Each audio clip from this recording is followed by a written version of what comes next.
ជំរាបសួរពុកម៉ែបងប្អូនទាំងអស់គ្នាតោះមកមើលការជេរឆាបរបស់ខ្ញុំដែលរោគរ៉ាក់លេងស្ករវាអត់បានជោគជ័យជាប់មួយចែកទេគឺថាវាជាប់ទាំងដុំហ្មងវាអត់ជាប់ហេប៉ាយដូចគេទេគឺថាមានជាប់ទាំងដុំកុំភ្លេចថាវីដេអូហ្នឹងវារោគរ៉ាក់ប៉ុណ្ណាកុំភ្លេចមើលវីដេអូមួយនេះពីដើមដល់ចប់ណាតោះចូលមើលការធ្វើរបស់ខ្ញុំទាំងអស់គ្នាការធ្វើចេកឆាបរបស់ខ្ញុំដំបូងខ្ញុំមានចេកចិត្តមួយស្និតអាចេកនេះខ្ញុំកាត់ក្រោយផ្ទះខ្លួនឯងវាចាស់ហោះសគាចង្ហុកជាឆាបក៏ទៅកាត់មកធ្វើខ្លួនឯងហើយខ្ញុំក៏បកស្បកវាឲ្យស្អាតបែបនេះខ្ញុំត្រាំទាំង7ស្ទុះទៅខ្ញុំក៏ស្វងវាឡើងទៅឲ្យស្ងួតតិចទៅខ្ញុំក៏ចិត្តវាបែបនេះអូយកុំចិត្តម៉ូតតែចិត្តប្រឆិតផងចិត្តត្រង់ស្ដើងផងតែចុងក្រោយគឺថាវាអត់កើតការអីទាំងអស់វាមិនមែនហូបអត់កើតវាហូបកើតប៉ុន្តែវាអត់ឆ្ងាញ់យកបងប្អូនអរគ្នាហើយតមកទៀតខ្ញុំក៏ដាក់ខ្លាញ់ចយច្រើនបើកផ្ទះយើងឲ្យឡាញ់យើងឲ្យក្តៅឲ្យពុះចឹងទៅខ្ញុំក៏បង់ចេកយើងចូលបង់ចេកហ្នឹងខ្ញុំចៀន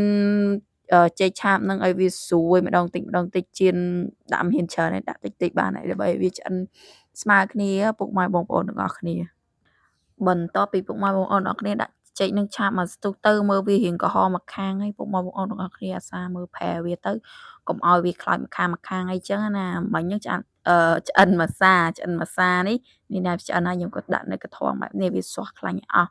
ហើយខ្ញុំក៏ដាក់ថ្មីចូលពុកម៉ែបងប្អូនទាំងអស់គ្នាអានេះឆ្អិនពាក់កណ្ដាលនៅសល់ពាក់កណ្ដាលទៀតអត់តន់ឆ្អិនអស់ចឹងពុកម៉ែបងប្អូនទាំងអស់គ្នាវាតែឆ្អិនបានខ្លះ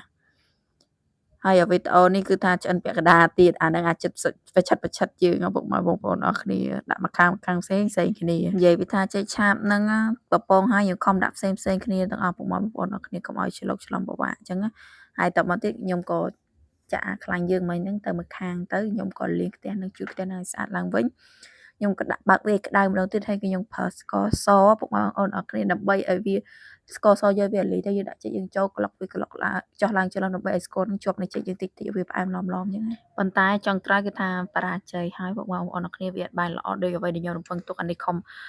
ញុំខំបិទភ្លើងសិនខ្លាចវាខ្លោចមែនណាខំបើកម្ដងទៀតស្ករហ្នឹងវាអត់មានដលីទៅវាខ្លាចជាស្ករសវាចេញជាស្ករក្រហមស្ករក្រហមមកជុំវាងុំដល់ពីអាលីអស់ហើយខ្ញុំក៏ចាក់ចេកចូលទៅវាជាប់នៅនឹងត្មងវាចេញដូចស្ករពីងអញ្ចឹងវាជាប់នៅនឹងវាអត់មានរីដូចគេធ្វើតែខ្ញុំឃើញគេធ្វើតំណង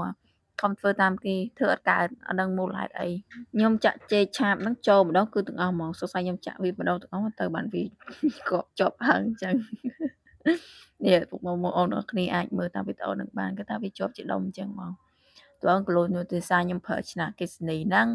តែហើយខ្ញុំខំទៅដោដាក់ឆ្នាំងប្រើជាម្ដងទៀតវានៅតែអត់អាលីអីចឹងវានៅតែដុំជាប់ដុំអញ្ចឹងស្ករវាល្មូចូលមួយចេកល្មូជាប់គ្នាគឺបែបហ្នឹងពុកម៉ែបងប្អូនទាំងអស់គ្នា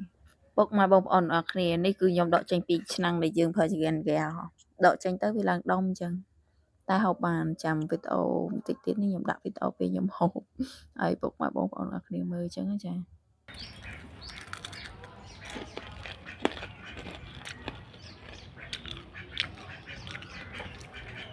អីឆ្ងាញ់យ៉ាងដែរតែក៏វាដុំជាប់គ្នាវាផ្អែមម្ដងអញ្ចឹងអ្នកទាំងអស់គ្នា